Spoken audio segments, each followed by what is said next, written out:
Have any technical, if you have any technical issues, I've put my WhatsApp number for those people who are listening to the recording, 972-50555-6227, or you can email me at benavineria@gmail.com, benavineria@gmail.com. Okay, so welcome.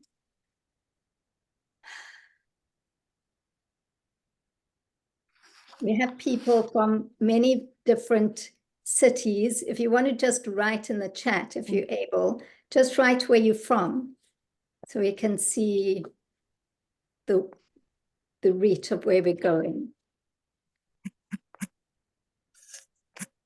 Okay. So, you know, we ask that as much as possible, people have their cameras on. The recording is only going to be of the person who is speaking. So you don't need to be concerned about being recorded. If you speak, then you will be recorded.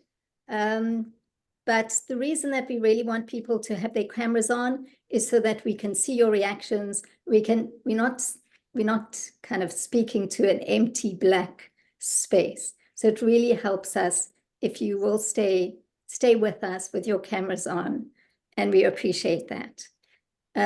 So I just want to check that everybody has access to the English translation. We will also be posting the Hebrew version sometime on the Google Docs, the Google Drive. So I just want to see where everybody's from. Here we have Morristown, Holy City of Tzfat, Johannesburg, Crown Heights, Beitar Illit, Jerusalem, South Africa, and Tzfat. Wow, beautiful. We have a lot of people who are also going to be listening to the recording, and we have people as far away as Switzerland, but mainly it's America, Israel, and South Africa. Really beautiful. Okay, so I just invite you to take a moment, take a deep breath, and to just set a kavana for yourself. Like, what is it? Why are you here? What is it that you want to be? What is your motivation for doing this? In the introductory class, I discovered for myself that part of my motivation is that we're going to be studying Shara Yichud. And Shara Yichud means the gate of unity. And I suddenly understood, wow, part of my intention is that Am Yisrael, we need unity right now. And this is the spiritual work of unity. So for me, that's going to be part of my kavanah moving forward, what's going to keep me moving forward. And also to help all of us to do the spiritual work of kavanah, of unity, of yichud. So just take a moment and think for yourself, what is bringing you here? What is your intention?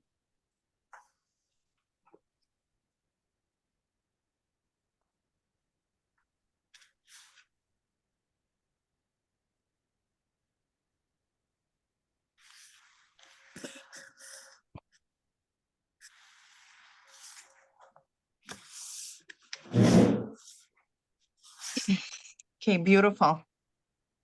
Yeah, kavana is an exceptionally strong intention, and it's a beautiful tool that definitely enhances all our experiences when we do have kavana.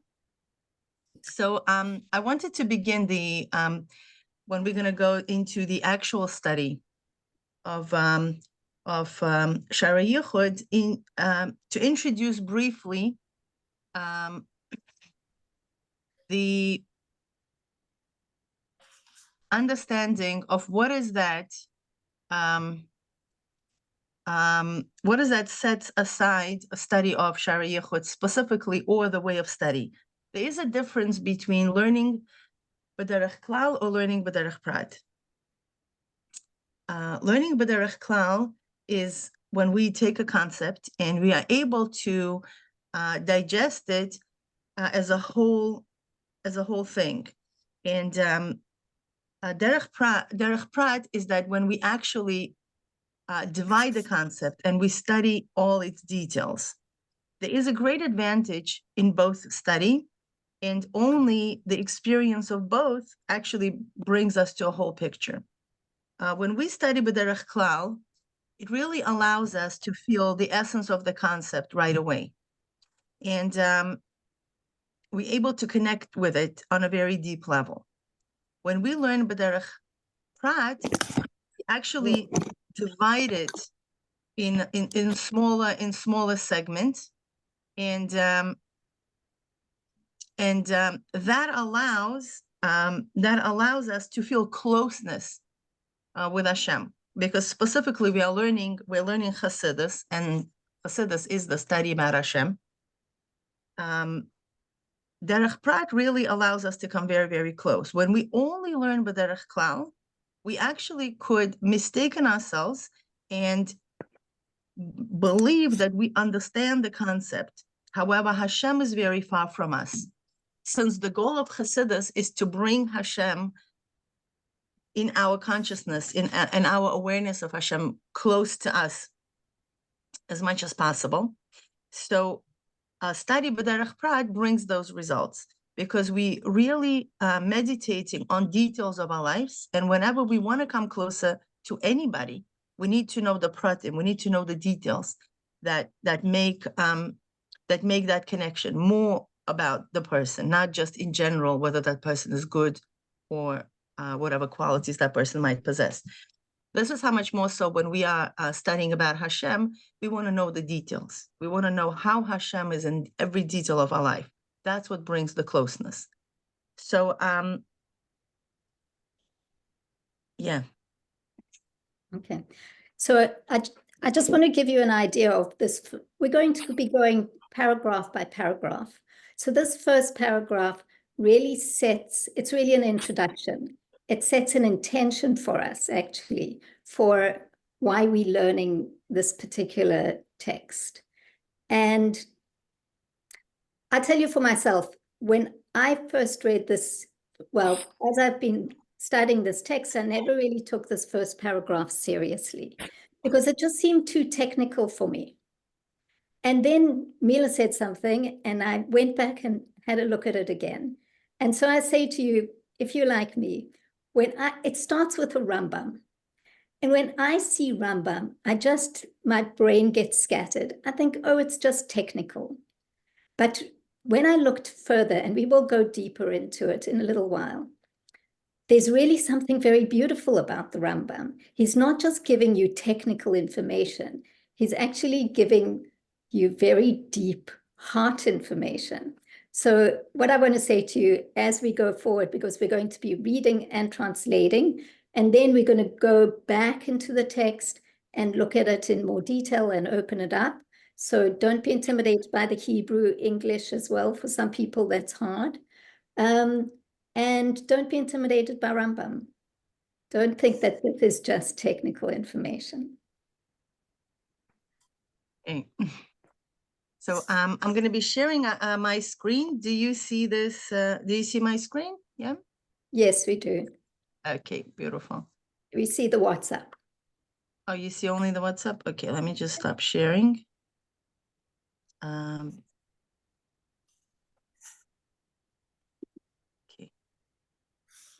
Do you see this Zoom?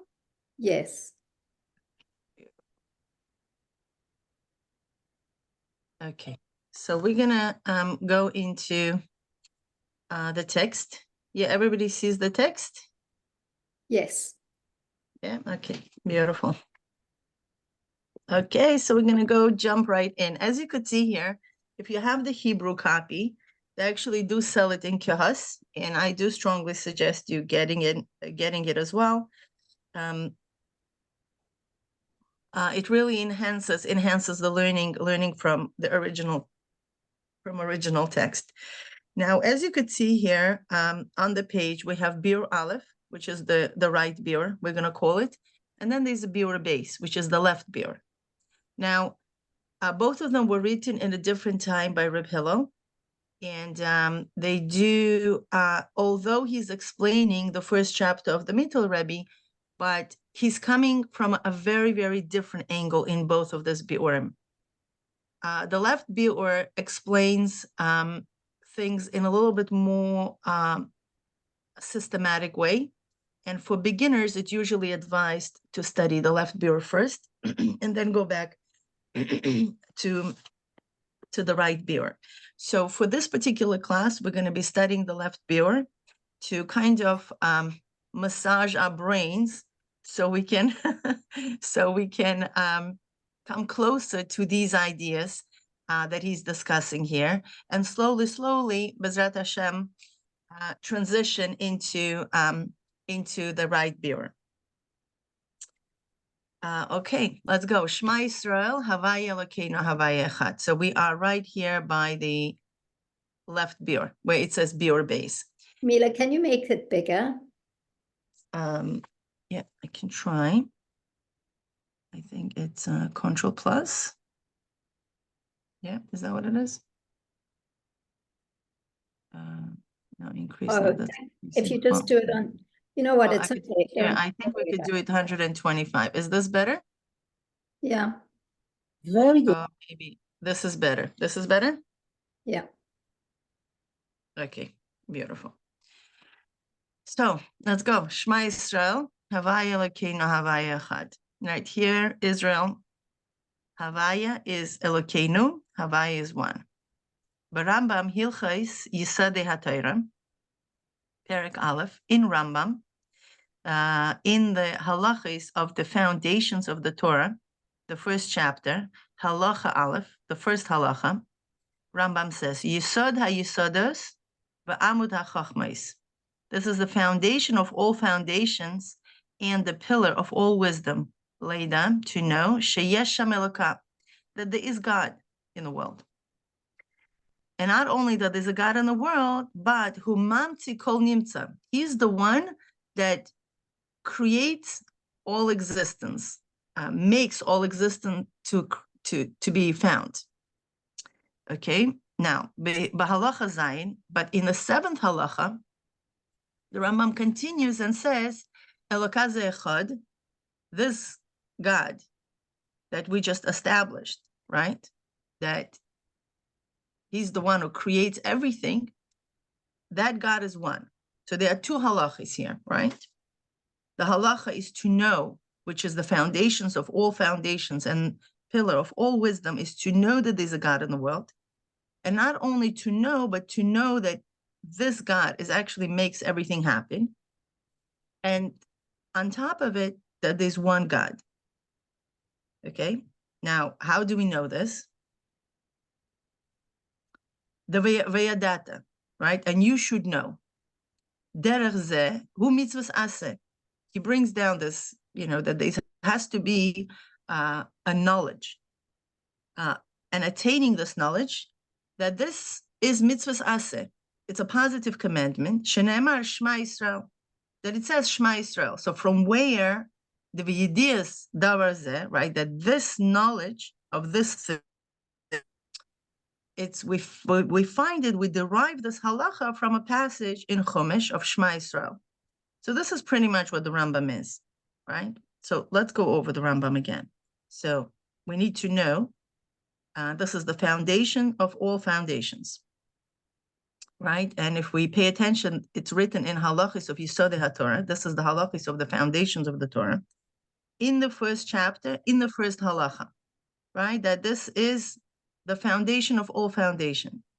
And it's pillar of all wisdom, to know that there is God in the world, that this God is actually creating everything and sustaining everything, and that this God is one. So there are three things that we need to know. And this knowledge is mitzvahs aseh. It's a positive commandment. And from where we learn this positive commandment? From Shema Yisrael. Now, Rabbi Hillel continues, move on midvarav, and it is understood from his words, she'inyan shema, that when we're talking about the shema, which means hear, eina shmiya bilvad be'ozen hagashmi. We're not talking about the physical hearing with our physical ear. Raka kavanahu havana, but the kavana is understanding, right? So there is an expression of shema, of hearing, usually means the kavana of hearing and understanding. Shenikra shmiya al shem pnimius ha'ozen. Why it says shmiya? Because the inner aspect of the ear, okay, shehu koach haruchnis hamalubash bo. This is not just a physical power.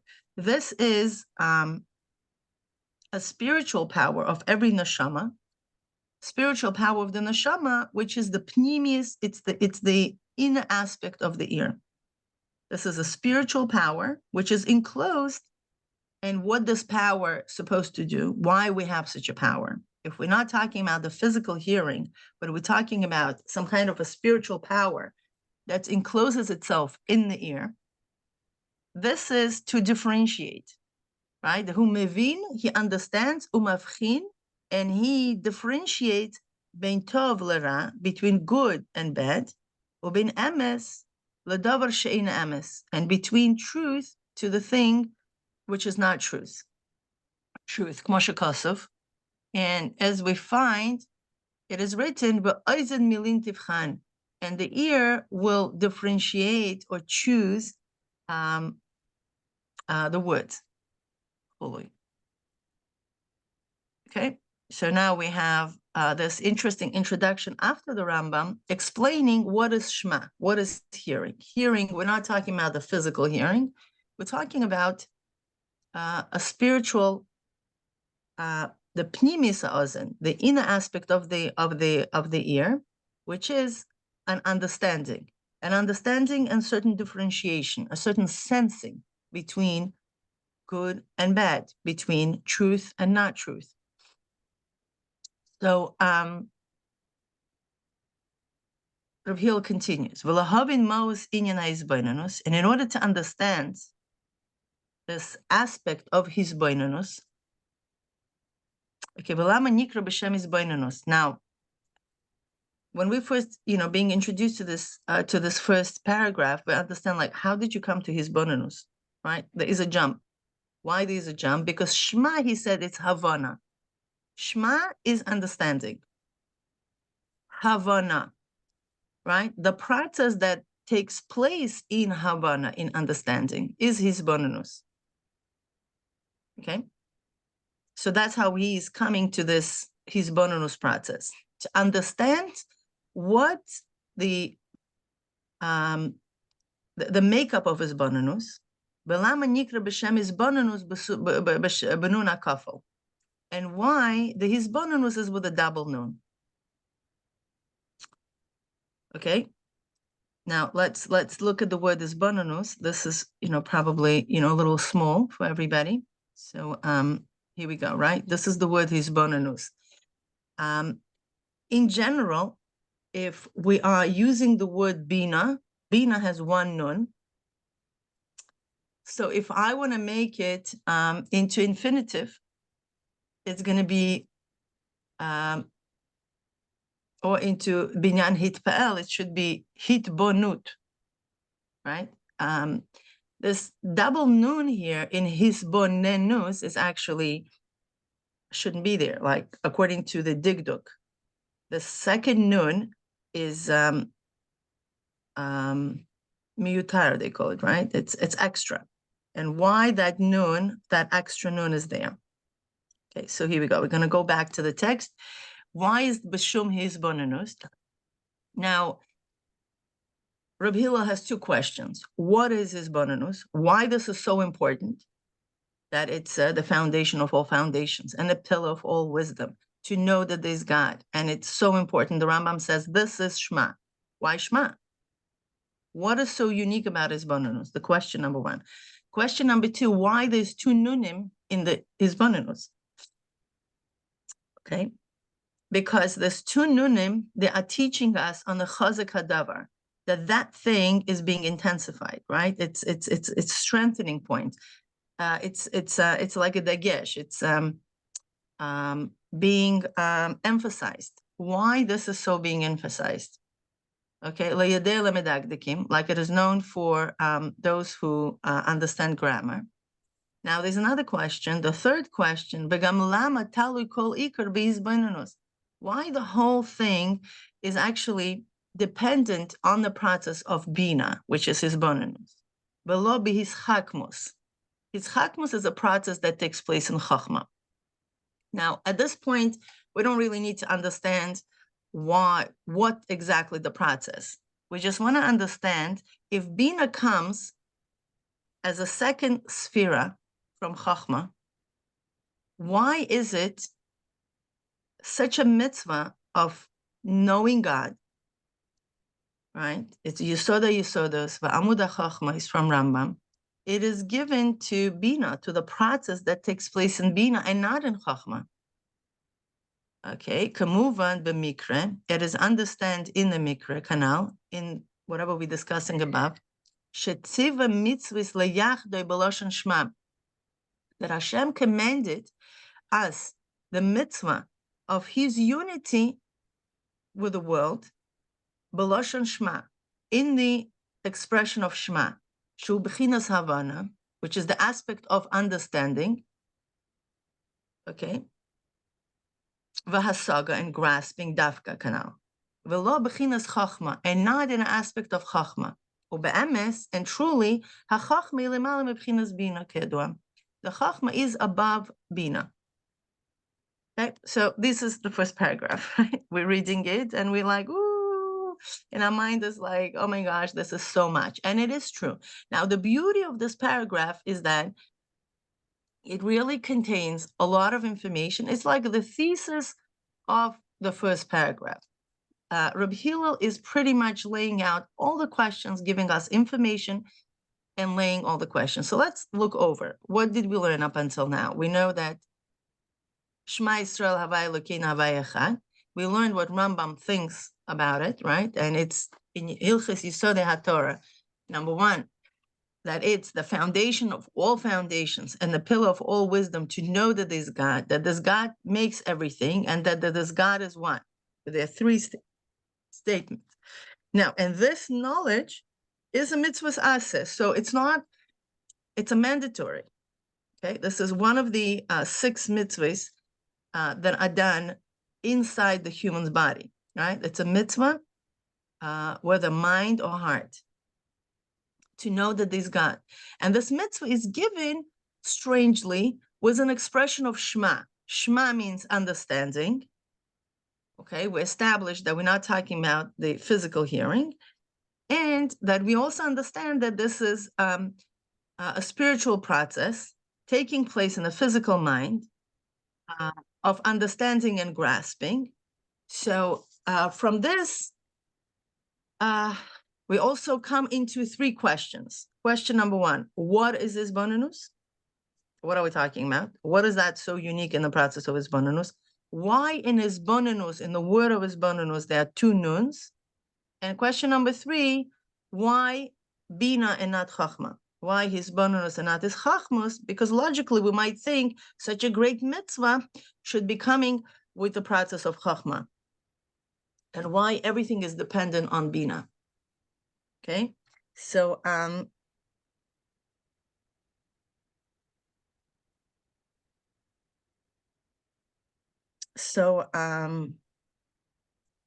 this is, this is pretty much what the text says. So we're going to be going a little bit in a little summary here. Okay. All right. So, Mila, can you give me permission to share my screen? It's all participants. Oh, okay. So, all right. So Mila explained the first paragraph in quite a lot of detail, but if you just give me a show of hands, whose mind is very clear, rather whose mind is a little bit not so clear? Okay, right. Okay, so what we're going to do now, and we know this first class is going to be different than the next few classes because we're going to go really slowly in this class. And what I want to show you is my process. Because really there's, you read this paragraph and you'll read other paragraphs. And as I explained in the introductory class, this is not a sprint. This is like a half marathon. They're going to be 20 paragraphs. They're going to be 20 main ideas. And so we're going to need to somehow create for ourselves a way of remembering what happened in the first and second and third paragraph, so so by the time we come to the 10th paragraph, we haven't forgotten everything. I kind of think of it, if you can imagine, like a sentence with 20 words. If by halfway through the sentence you've forgotten the first few words, then by the end of the sentence, you don't really know what's going on. That's hard to imagine, but maybe, that is kind of the analogy. So we need to create a way to remember, and also more importantly, a way to bring these ideas into our own reshut, which means to own them. So now it's on the paper, but I want to bring it into myself so that I own it. I know that it's mine. And the way that I do it, we're going to suggest a couple ways, and in other classes, we'll suggest a few more ways, and everybody will find their own way. But I'm really going to just share you my process. I think for myself, I'm slow to understand and then slow to forget. So if you're like that, it might be helpful. So the first thing I'm going to do is, let's see, I'm going to share my process with you. So here we go. I create a worksheet for myself. That's the first thing I do. And this is my worksheet. I do a summary of the paragraph in point form, which we're going to do together. And I write down any questions that arise, like what I don't understand, what's not clear to me. And then I write down any insights and aha moments, like something that goes like, wow, that's interesting. And then I write down Hebrew vocabulary or fundamental concepts, and that we'll tell you, as we go along, what are the Hebrew words that you need to become familiar with. So now, okay, if anybody wants to write that down, it's summary, questions, insights, Hebrew vocabulary. And now what we're going to do is we're going to do a summary together. Let's see if we can do this together. Do most of you have access to the English translation? Yes. Yes. Okay. So what I want you to do is just have a look at the English translation. Take a moment and just read the English translation and make some suggestions about what would be like, what is the first point that you would make as a summary point? And I thought I would do this in the chat, but I'm not sure I can see the chat while I'm sharing my screen. So if anybody wants to unmute themselves and just make a suggestion, that would be great.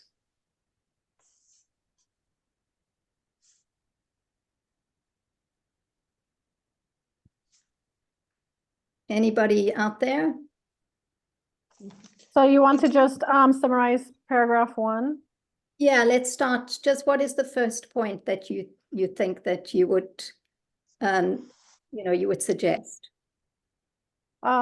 What the Rambam says, the Okay. foundation is to know that there is God, that God exists and brings all existence into being. Okay, right. Okay, let me see. Oops. Let me see how you do this.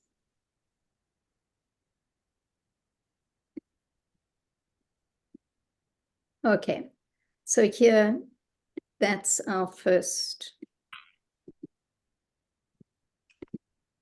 Sorry, this is a little bit. So we have the Rambam, we have the first mitzvah, to know that there's a primary cause that created everything that exists.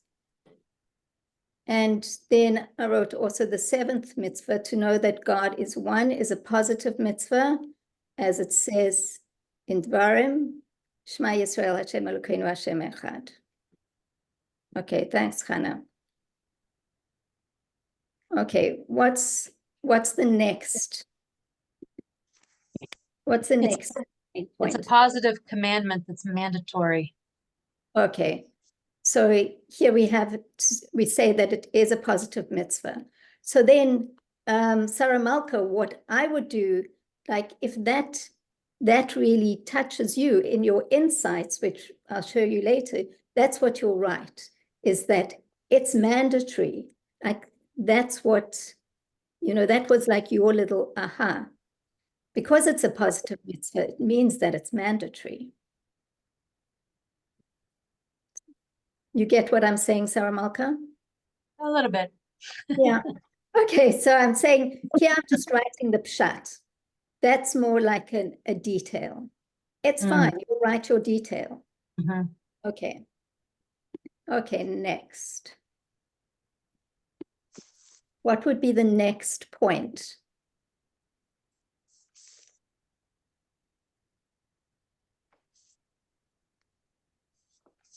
Take a look, read there in the English.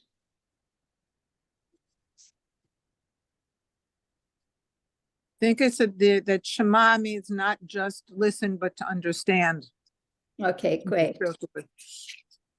Yeah. So here we go. So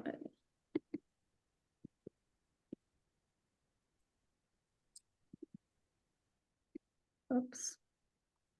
I'm showing you my processing here. So here I wrote, Shema is not literal listening. The intention is Havana, understanding. And then I wrote, understanding is the inner spiritual power of listening, which also is to distinguish between good and evil and true, not true. Just because that was interesting to me when I saw this, that to distinguish means between good and evil, true and not true. Okay, and then next.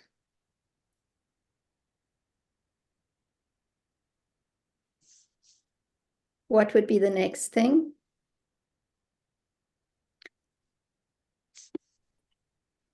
Continue to read in the English.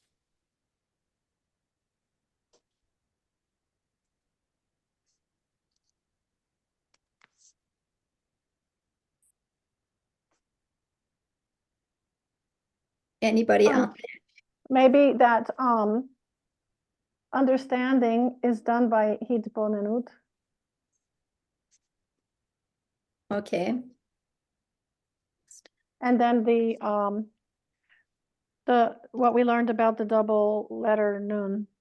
okay, Can you emphasize that again, the double noon? right. So here I'm going to show you that the way that I understood it is that he now asks 3 questions.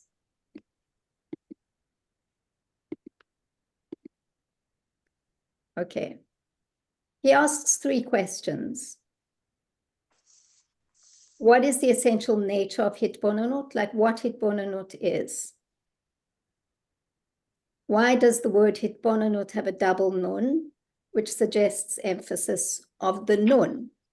In grammar, if there's a double letter, it means there's something about that letter that is emphasized, or the word. If you repeat a word. So that's a grammatical thing in Hebrew.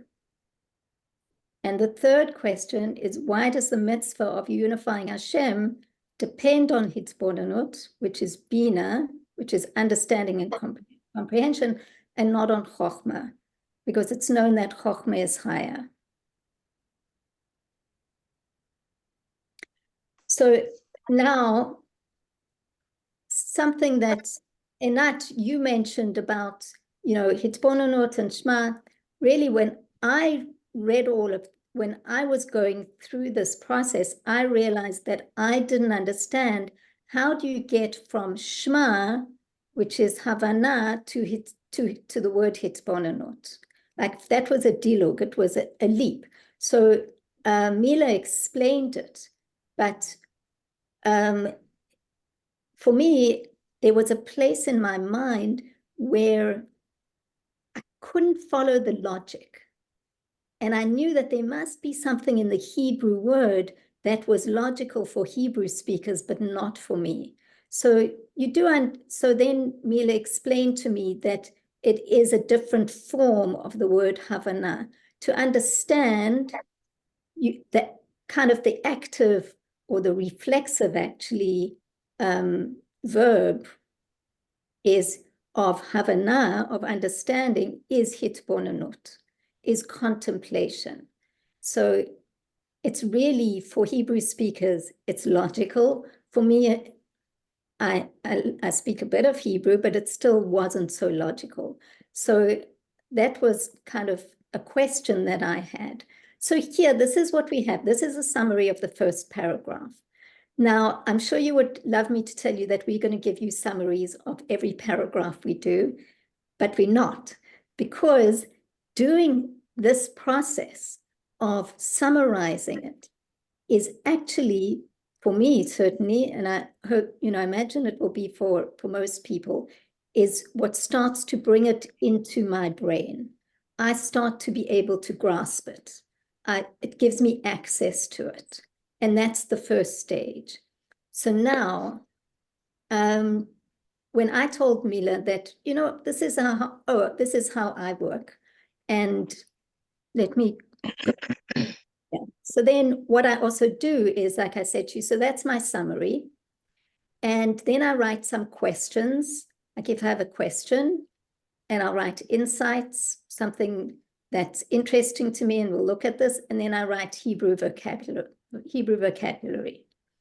And in this case, the Hebrew vocabulary is that words associated with Bina is Havana and Hasaga. Havana means to understand, and Hasaga is more like comprehension, like more that you grasp it. It's kind of grasping.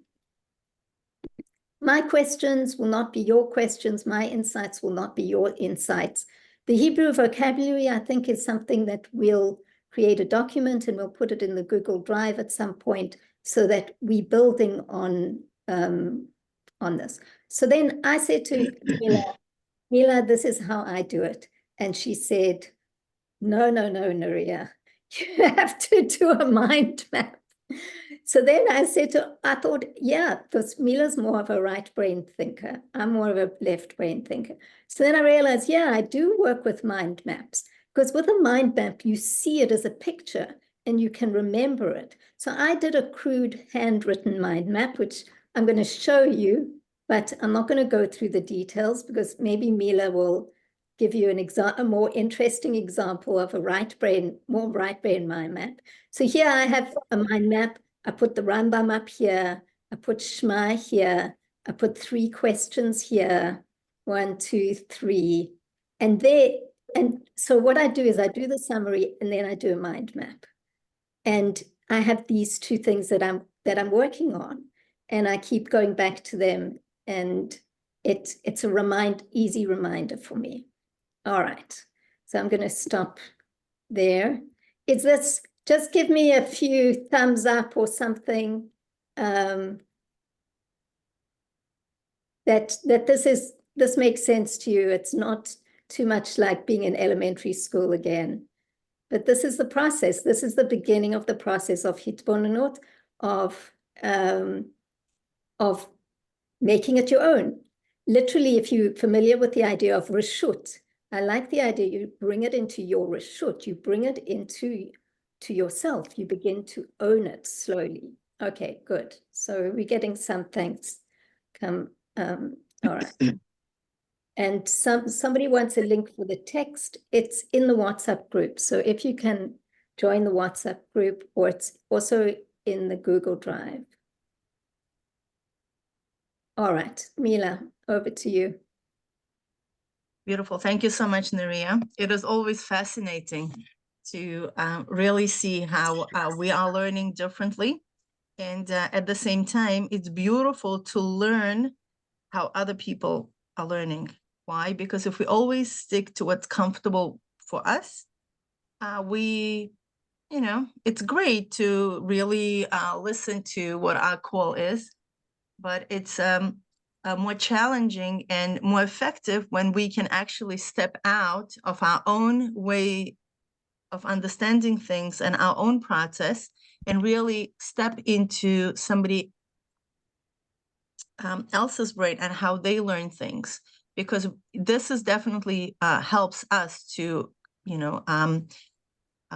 cross that bridge between our right and left brain. And the more we do that, the smarter we become and more efficient we become, and we definitely on our way to transcend our own limitations. So I'm just going to show you briefly. We're not going to go through a whole process of actually creating our own mind map, but I just want to share with you how mind map works. First of all, one of the conditions to creating a very solid mind map is really differentiate color schemes.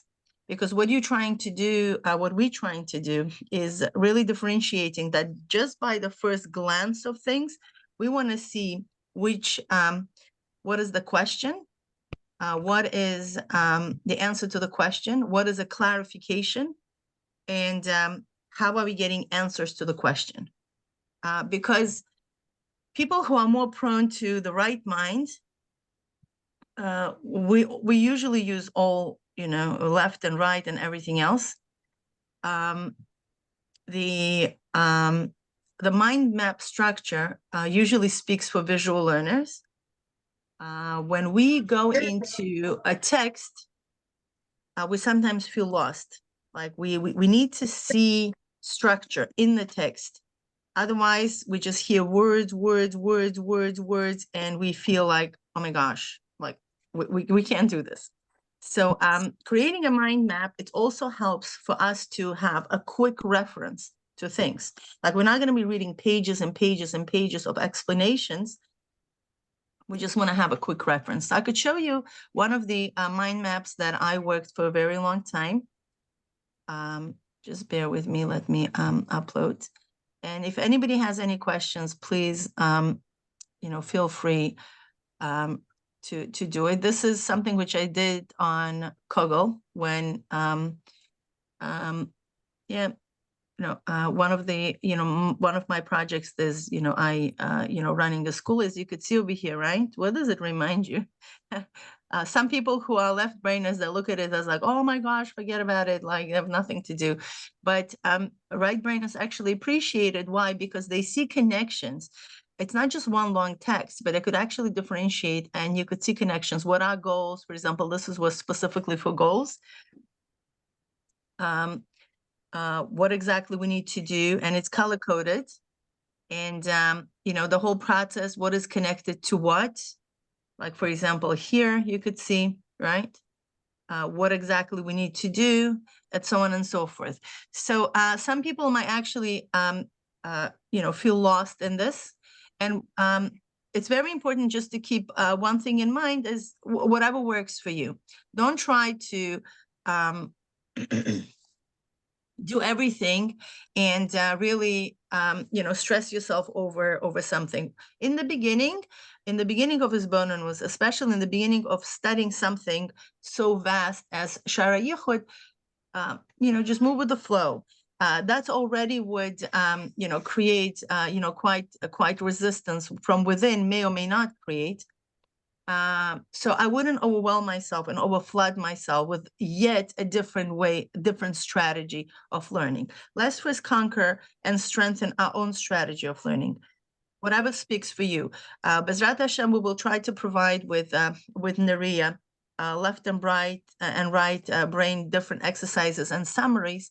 So, you know, left brain dominant, right brain dominant could really get better and better at it. But at the same time, I wouldn't overly stress yourself with, that I must complete this by that. I would say stay faithful to the text. It is a text-based learning, and practice it and go over the summary. Why this is important? Because in neuroscience, the more we process information, the more we go over information, we're strengthening the synaptic connections in our brain. And even before neuroscience, had that, it's written in Zohar that, and also in the second chapter of Shara Yichud, where the Rebbe emphasizes the concept of tvuna, where the concept actually gets fully integrated and downloaded into the physical brain, and that it actually leaves a permanent imprint on the brain. And this is something we're obviously striving when we're learning a concept of godliness, such as Shara Yichud, different Mamorim, Sichis. So the repetition is what makes, is what creates those synaptic connections. So we're going to move to a little bit deeper view of this first chapter. And please, any questions, don't hesitate to post it in the chat. Okay, so the one thing that I want to say about this Rambam is, if you look carefully, you'll see that the Rambam says, I'm going to read it in English. Foundation of foundations and the pillar of all wisdoms is to know that there's a primal God who brings all existence into being. And I did a little bit of research into this Rambam. I looked it up on Chabad.org, and there was a commentary there that I found quite fascinating, because it uses the word to know and not, it could have said believe. And many of us think that it's a mitzvah to believe. I don't know, maybe there are other places where it says to believe, but here the Rambam is saying that you want to go on a spiritual journey? Let me tell you, the very first step is to know that there's a God. Now, if he had said belief, you can't really command somebody to believe something. It's really not something that we're able to do. So how can you command somebody? You have to believe. It doesn't work. But when it says you need to know, what this actually means is that knowing is something that can be required of us. And how is that required of us? Is through learning. Like, if you want to get to know somebody, in this case, we want to get to know Hashem. You form a relationship, you find out about them, you learn about them. And this is literally what the Rambam is saying, is that the first mitzvah is that you have an obligation to study Hashem, to study the Torah, and through studying, you will come to know Hashem. And for me, in many ways, it was quite a relief to know that, if I don't have this, natural belief or whatever it is, or I don't feel my belief is strong enough, the commandments is actually to know, and it's something that I can do. And, through this text, that's part of what we do. Okay. So, Mila, do you want to take something further?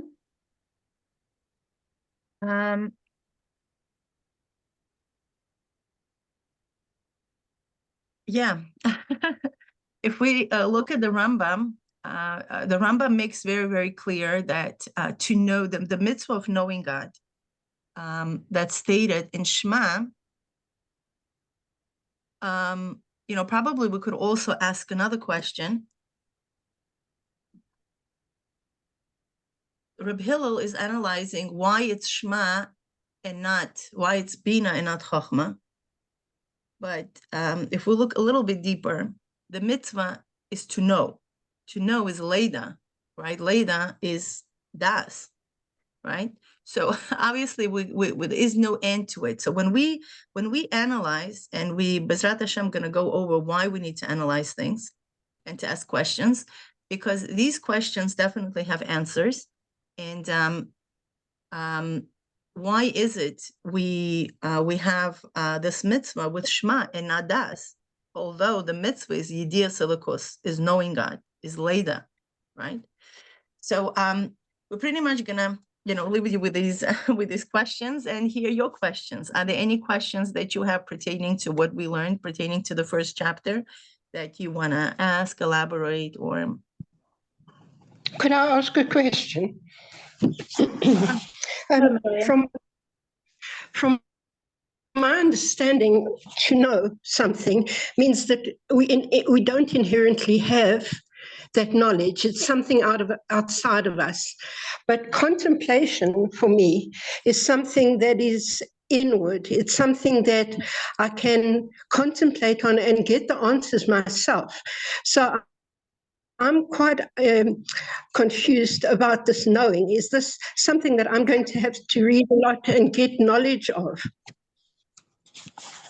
Mila, can I answer that and then see if you can answer it? Miriam, that's such a beautiful question, because this is exactly what we're going to be exploring in the next, I would say, 9 classes, which takes us halfway through. Because the way that I understand it is there's this process of the tzaddik bringing us knowledge that he has, and he brings it to us, and the hitbonenut process brings it. First of all, we have to bring that knowledge inside of us, and then we climb into our own understanding and access it within ourselves. So it's a kind of a double process. And I think that you'll only understand it by experiencing it through this learning, because he addresses this exact question. And I think it's really useful to hold on to the question. Sometimes the question is more important than the answer, because it'll keep you searching for that answer. But this is exactly what he does for us in the first half of this text, and then even deeper in the second half. Yeah, Thank you. another thing also to keep in mind, it's when our Rebbeim bring down a particular mimer or a particular thing, particular Torah, they're not really bringing down an intellectual knowledge. They are bringing down a level of godliness that was not accessible up until now, and they're sharing with us something. And the only way they could share it with us is by wrapping it into a seemingly intellectual concept. Now, why do they do this? Because the point of relevance we have at the moment is, we're able to access godliness through our intellect. And amazing thing is that any teacher, they're not really teaching us anything new, but they are turning on our light inside of us, where we have access to this particular concept and a little bit beyond that concept, to the godly energy of that concept and beyond, which is the godliness itself. And this is the beauty of learning Chassidus, because it's not an intellectual concept. The point of Chassidus, Bezrat Hashem, that's going to be evolved and presented throughout this course, and this is exactly what Rabbi Hillel and the Mittel Rebbe and Rabbi Hillel discuss in the first chapter of Shara Yichud, is what's the purpose of his bonus? Yeah, what is contemplation? How contemplation is actually done, and the goal of contemplation. The goal of contemplation is really to reach Bina Liba, right? The aspect of our inner heart. Pnimius Nukudas Alev. It's not an intellectual pursuit. We using intellectual faculties to access it. Yeah. Okay.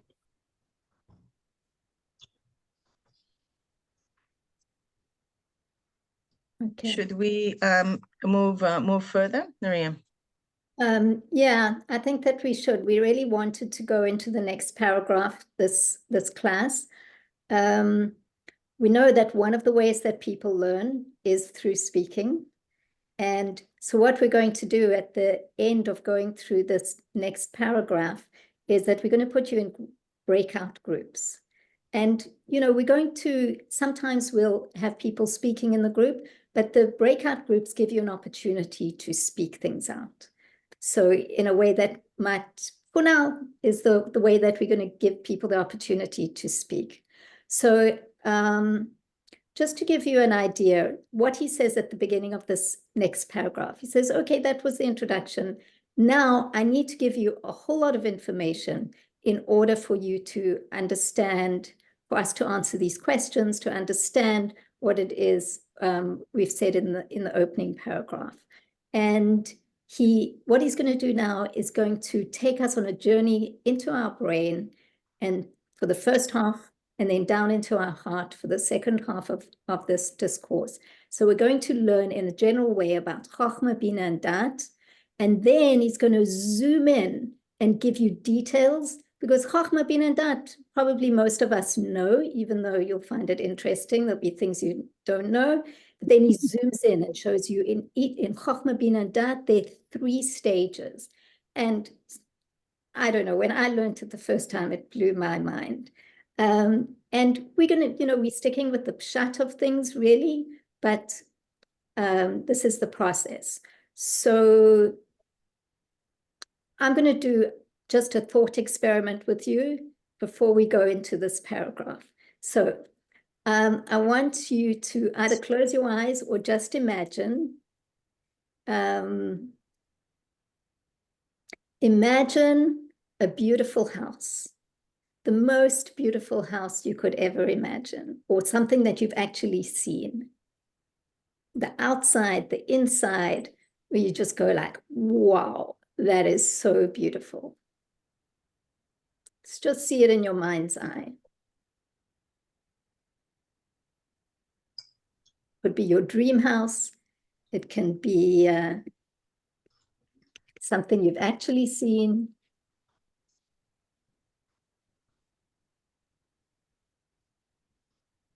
Okay, and now ask yourself, okay, now I want to tell somebody about why this house is beautiful. What would I say? I want to share that beauty with somebody.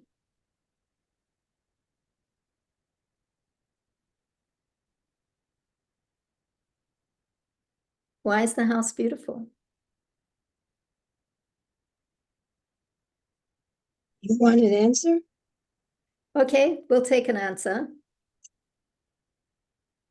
Alkalea, It's beautiful to me. it's because what? It's beautiful to me. So the only thing I can share is my feelings. Okay, good. There's this feeling of, wow, you kind of want to say to somebody, you know what, you just have to see it to experience it, right? Yeah. Okay, good. Anybody else?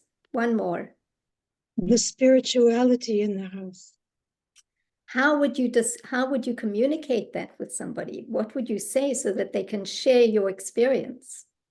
I can go into details and describe what I have seen, and probably through the details, the other person can build a picture in his mind.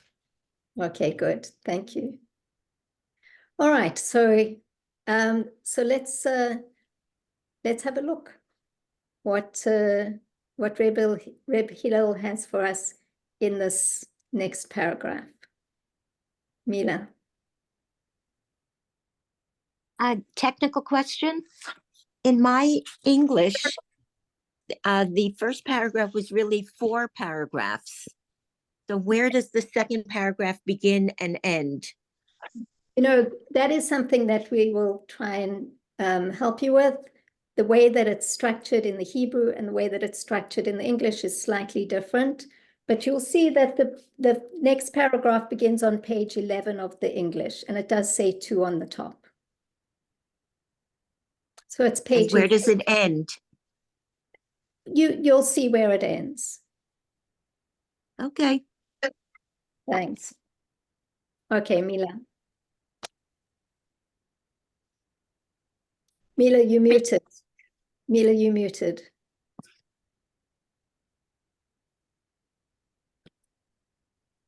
Okay.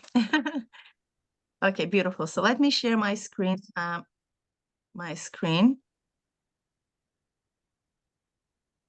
Here we go. So this is the first paragraph. We pretty much have a certain grasp on it.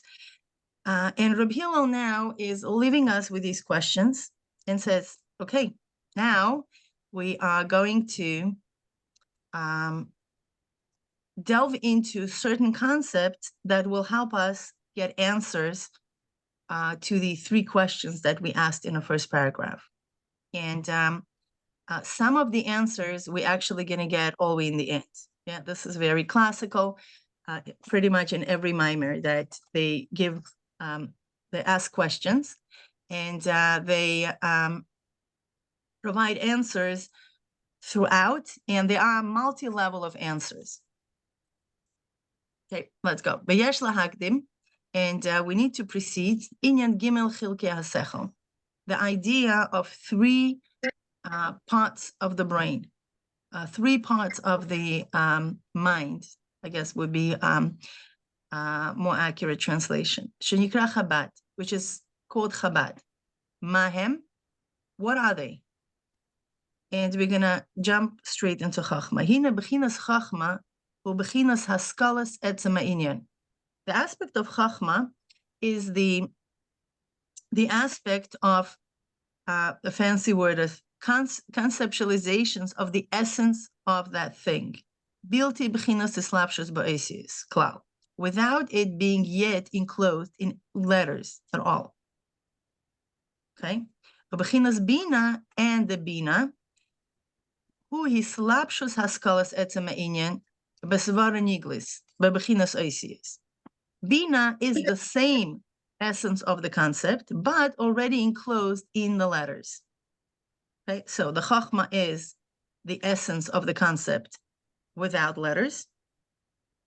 And the Bina is the way it's being already enclosed in the letters. And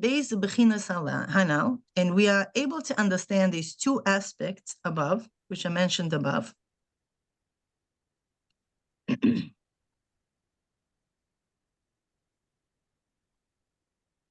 Okay,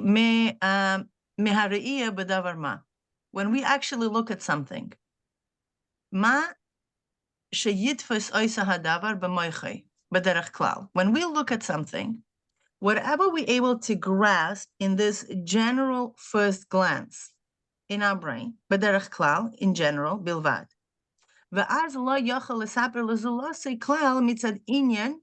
mitzad she'ein lo shum yediya beichus kol chelkei hapratim. And as somebody just mentioned, right, when we look at something in general and we sense the beauty of it, we have difficulty of expressing verbally through letters, through details, all the details that actually make up that beauty or whatever that is. Like, let's say we're looking at this gorgeous, beautiful building. Okay, that right away we sense the beauty in his brain.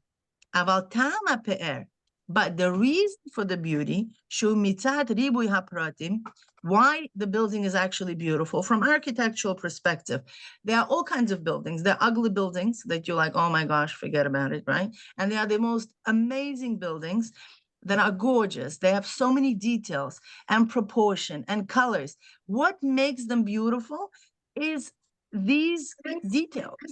The details that are actually pratim, sheba hamemuzagim b'mezig nechayin, that they are proportioned with the right proportion, okay, b'tar u'b'mare, with the shape and with the look, okay, u'b'koima, and with the height, ve'ena masiklal. When we're only looking from the outside, the first glance, the beautiful building, we sense the beauty of it right away, but we don't know why is it beautiful. We are not grasping all the details from architectural point. And therefore, we are unable to express to another person, right? Unless he's standing right with us. Yeah, we're going on a trip and we see this gorgeous architecture. We forgot our camera, right? We don't have WhatsApp. We don't have anything. And we're trying to express what was that we saw, okay? Mahus inyana pe'er. What's the essence of the beauty? Okay. And it's not like this. When I'm actually able to grasp why. The kola pratim, all the details, Shabbai, that's in it. As who mesik mimela tama pe'er, then automatically I'm grasping the reason for the beauty. Why is it? Shehu mipnei sheyesh bai ribui pratim. It is because there are multiple details, okay? Okay, v'ribui minei gavanim is because there are, all kinds of different shades and beautiful colors. Okay, memiziga, memuzogim bemizigas sheinais, that there are different proportions. This one is a little bit large of that color, etc., etc. As yachal l'saper l'zulosei mahus inyan be'er. Then I'm able actually to describe to another person the reason of the beauty. What is this beauty made out of? Okay. Why is it? Because I'm able to enclose it in letters. Okay, so letters are the point of communication, at least in our generations. Maybe in the future generations, we're able to telepathically, bring other people's to our, senses and awarenesses. But at the moment, when we are two separate beings, we still use the language as a means of communications. There's something which is called oisies, the letters, and these specific oisies we use to express our visual experiences. So when a person has a visual experience, like we saw with Arizal, right? He had a vision and about, certain aspects of godliness. And he said it would take him 70 years to put it in the paper. Okay. In order, why you need to put it 70 years to put it in the paper? So we will have the same picture in the end. Okay, so this is pretty much around the same. So now we have this visual experience of Chachma, and in Chachma is an exceptionally stimulating experience. It has the chayus, right? Now, we right away feel the essence. Remember in the beginning of my introduction, I mentioned about derech klal and derech prat. Right? In derech klal, there is a lot of ispailos. There's a lot of sensing the essence of the concept. When we go into pratim, all of a sudden that light gets a little bit dim. Mommy, what did you see? What did you see? And you try to explain to the child what exactly you saw and why that building was beautiful and what style that building was, etc., etc. And amid, you're like, okay, forget about it. It was just a beautiful building, case closed, right? Because the process of details is exhausting. And sometimes we just give up in the middle of the way, like, forget it. No need to tell us. So why is it? Because the details in a way conceal that first excitement that we might have while we're experiencing. So this relationship between our visual experiences and actually putting it into details is the relationship between Chochmah and Bina. Okay, now let's move on.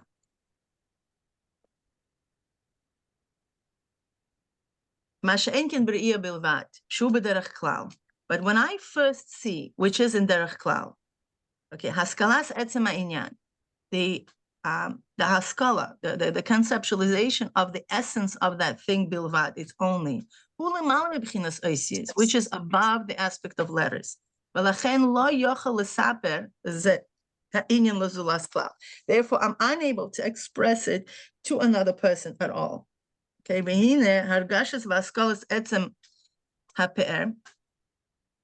just lost my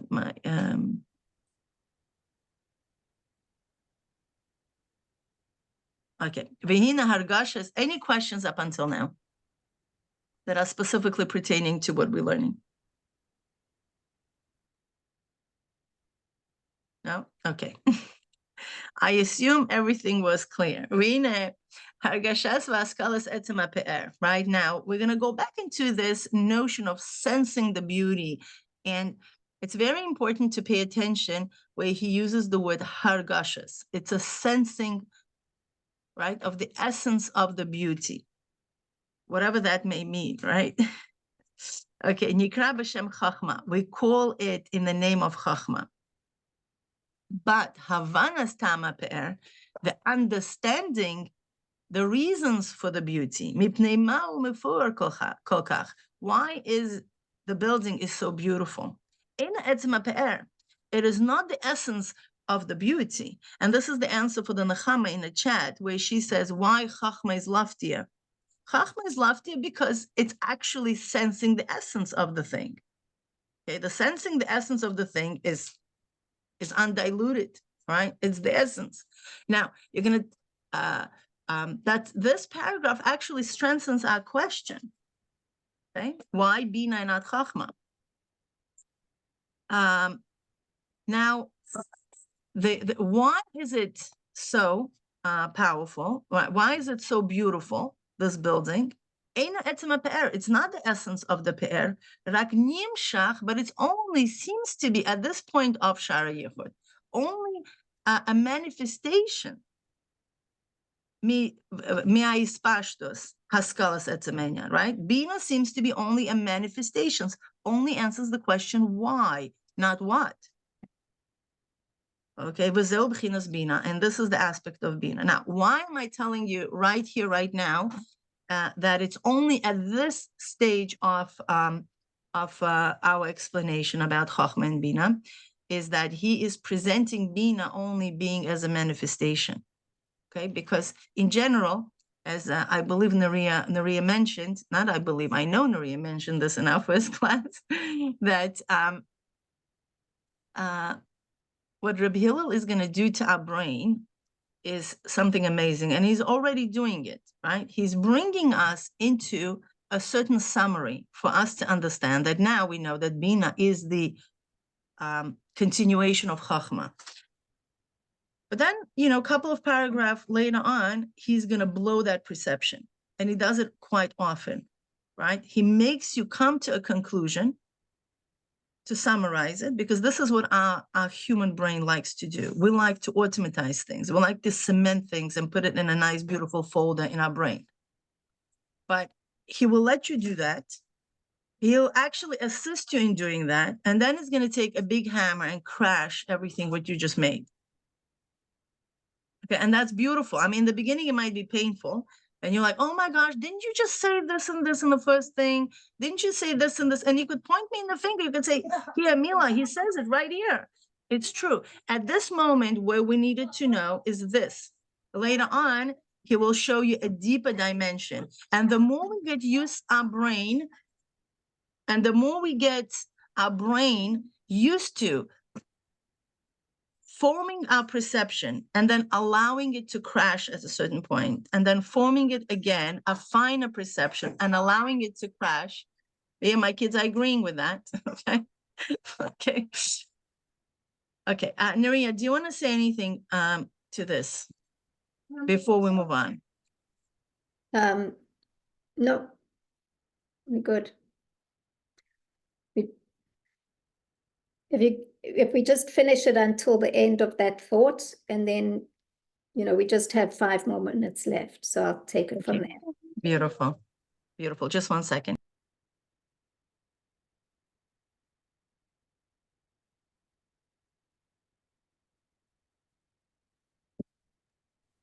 Okay, so now he's going to give us another analogy, right? Okay, מפואר כל כך, אינה עצם הפאר, רק נמשך מהספשטוס השכלת עצם הפאר, but is only being drawn down from the essence of the beauty, ונעשה כמו לבוש עליו, וזהו בחינת בינה. And then it becomes like the clothing, like the garment, and this is the aspect of Bina. So we came here till this dot, this is the thought. Later on, he's going to go into a different example, which we're not going to go into it right now. It's a different example of the relationship between Chachma and Bina of the Midas. Right now we are looking at the physical objects. This is in our world of Asiya, we could see already the relationship between Chachma and Bina. We're looking at something beautiful. We have a visual experience of the concept or whatever that may be, or of that thing. And now we need to express it in in words, in letters. And some of us might have difficulties of actually finding the right words in order to express. Now, with Bina, that's all what it is. It's taking the essence of the concept, figuring out why is it like that, and able to include it in words and really present it to the other person so the other person could have similar experiences. Okay, so Mila? Yes. And we'll stop sharing the screen. And look, we really want to keep this boundaried. We want to keep the class to an hour and a half. Every class is going to be slightly different. You know, we're going slowly in the beginning because some of it can be intimidating. Maybe it's too slow for some of you who are more familiar with the Hebrew, but, you know, we're going to try work together. Certainly, one of the ways that we learn is through speaking. And Sylvia, I saw that you put a note on that we want to hear people's opinions. What we're going to do today is, in order to give people an opportunity to speak, we're going to put you into breakout rooms. If you decide, you know, for just like 10 minutes, and what we suggest you do in the breakout room is to sit with the English translation and start to build a summary between the 2 of you or 4 of you. I'm not sure how the breakout room will work. Start to do the process of creating from the second paragraph a summary, just breaking it down in whatever way works for you. Everybody doing it on their own, but doing it together. And what I would suggest as homework is to just review everything that we've done, try see what your process is, create summaries, mind map with a point form. And next week when we come back, we'll start again with where we left off. We'll review it a little bit and then we'll move forward. So Mila, is that good? We can look, we just have, beautiful. So we're going to do 10 breakout. Yeah, Mila will put everybody into breakout rooms. Where are we up to? What time will we end? You know, the breakout rooms, we'll keep them open for 10 or even 15 minutes. People can choose. You can leave the breakout room whenever you like. But basically, you know, the class as in this form is over. And we hope that we'll see you next week and we'll continue and go deeper. And if you'd like to be part of a breakout room, just stay online. And we recommend it because it's also a way to just get to know people and also to give yourself a chance to speak it out a little bit. So you'll find the beginning of this paragraph that you're going to be looking at on page 11 of the English translation. Thank you so much to everybody. Bye. Thank you for joining, and we might pop into some of the breakup rooms if you need us to. You know, usually somebody asked the question, usually we'll try to include the breakout rooms in the 1.5 hours. You know, we started a little bit late. Because technical issues, so, you know, we'll see how things work. I'm gonna eat and I see the little mama. Okay, great. So let's go. Okay. Mama. Yeah. We really want to keep this boundary to 1.5 hours.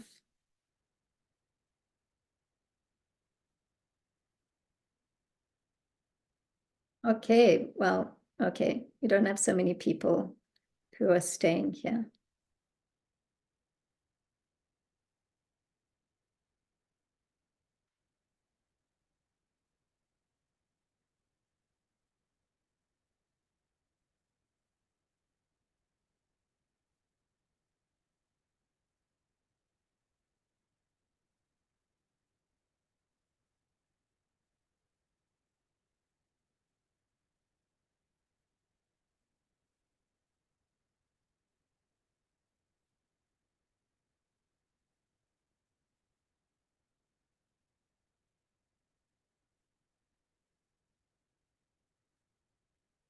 Mila, did you put everyone in breakout rooms? Yes, but they need to press to join. Oh. That's the thing, yeah. Mama, mommy, can I have a nice?